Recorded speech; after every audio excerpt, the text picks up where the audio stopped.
Hey everybody, welcome back. As you can see, we are in a different area here where I'm at.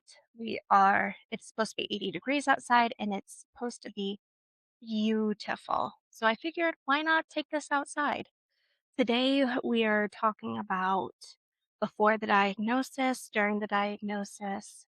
Um, as previously explained, this is not just about bipolar. This is talking about all about um, the mental health, mental illness spectrum. So whether you have bipolar, whether you have anxiety, depression, schizophrenia, all the things, this is about the whole entire spectrum. So let me bring out my handy dandy iPad. So there is a moment that people remember clearly, the moment where the diagnosis becomes real. I was diagnosed after years and years of depression and anxiety. I was diagnosed in March of 2024 with bipolar 2. And then as of this year, bipolar became bipolar 1. And as growing up, I had a stepmom who was very abusive to me every day. Um, it was a range of whether it was emotional, verbal, or physical abuse. I received that every single day. And she was bipolar as well. And that triggered me so bad. And um, And it was the moment that it became real, and it was the day that the enemy decided that it was gonna creep up in my mind and tell me that I was becoming her when I was not her. I was so much more than that. I was a princess. I was worthy. I was kind. I was patient, and I was gracious, something that she wasn't. But the were spoken. The chart was updated, and suddenly the label of mental health was heavier than we all were expected. For some, the words were bipolar, some were depression, anxiety, schizophrenic. Um, you fill in that blank. And beneath that moment, a quiet question beneath the surface comes up the surface. Did God miss something? Or did I miss something? But there is a moment and there is a name of God that steadies that moment. Olam, which means the everlasting God. El Olam, the God who already knows. Everlasting means before time and beyond it. God is the same today, yesterday, and forevermore. So God knew before the symptoms ever appeared, before the episodes ever came, before the confusion questions came, and before the fear appeared. God knew. And Jeremiah 1:5 says, I knew you before I formed you in your mother's womb. Your diagnosis did not surprise God. It may have disrupted your expectations, but it did not disrupt God's awareness. Let me say that again. It may have disrupted your awareness, but it did not disrupt his awareness. God has always seen the full timeline of your life. Many believers quietly interpret diagnosis as something going wrong within God's plan, as, se- as something as faith should have prevented it. But scripture shows us a God who works in long arcs and not in short seasons. Philippians 1:6 reminds us God who began the good work within you will continue his work until it's finally finished. Completion implies process. One more time. Completion implies process. Process implies time, and time belongs to the everlasting God, to Olam.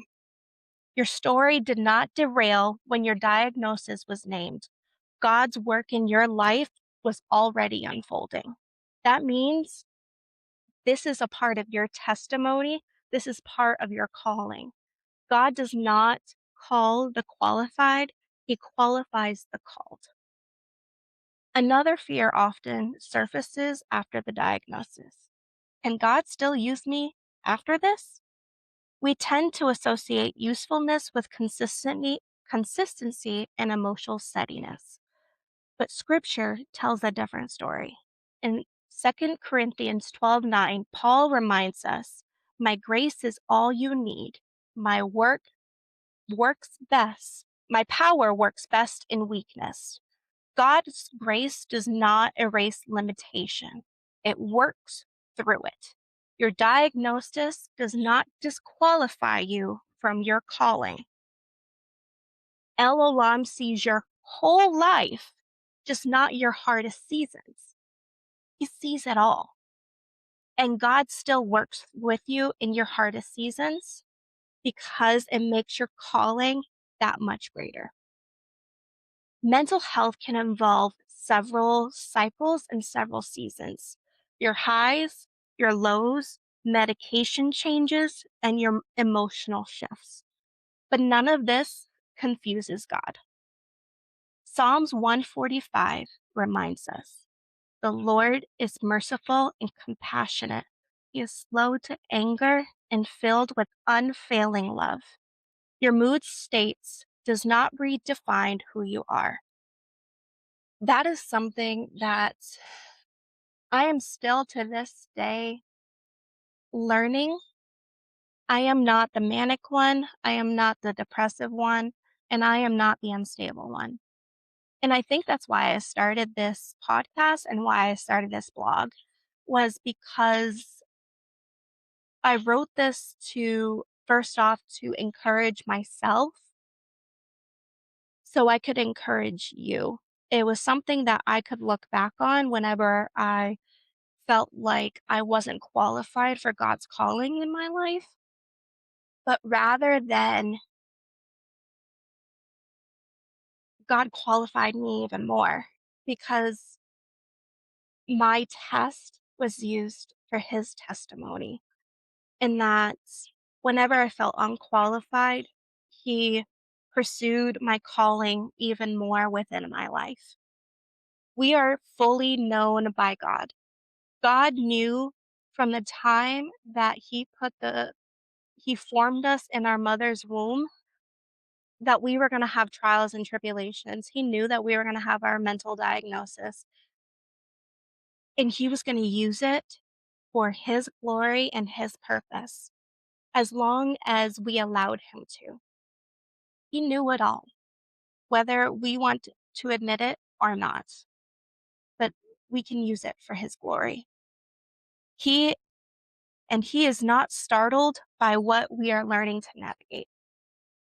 And we have to learn to allow God to navigate everything within us because God already knew. We just have to trust his plan and the path for us, that it is what is best for us and for our life.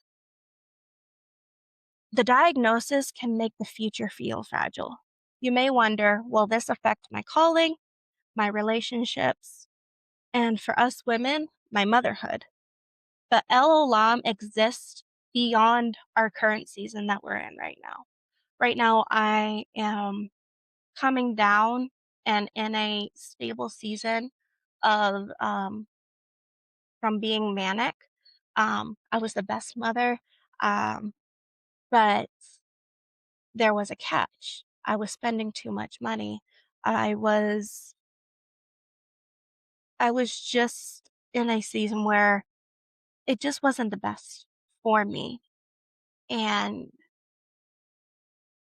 I thankfully I was in a mental awareness to where I could realize that. But,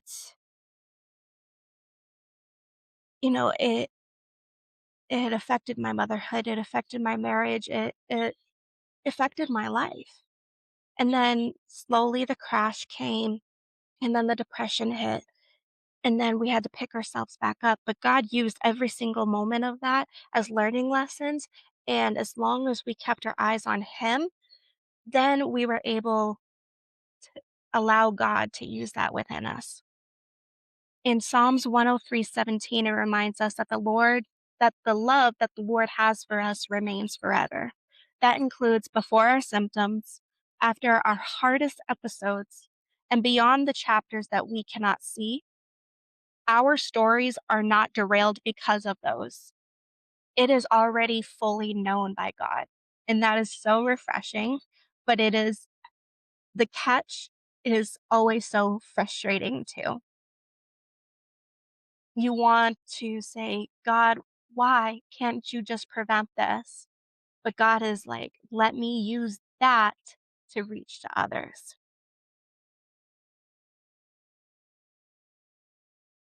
I want to reassure you that through your mental health diagnosis that you didn't shock heaven. You didn't disrupt eternity.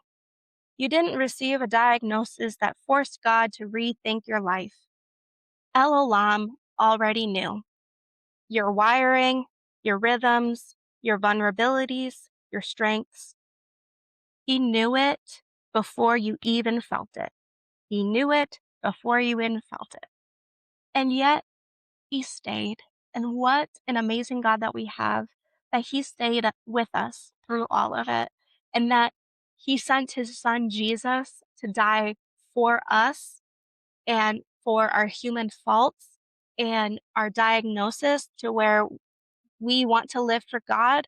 And then there are other days that we don't want to live for God. And that's so much reassurance that we need to get us through day by day because His mercies renew every single moment, but also every single morning. So I have things, three questions that I want you to take away from this and to reflect this week. Where have I feared my diagnosis changed God's plan for me? Where does the name El Olam shape my understanding of my story? And what would it look like to trust the long arc of my life, the long story of your life, not just this season?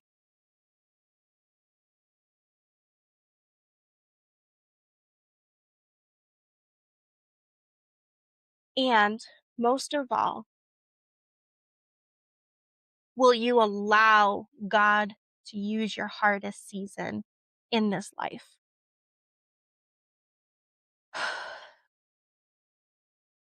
This episode might have been hard for you. This episode might have been reassuring to you.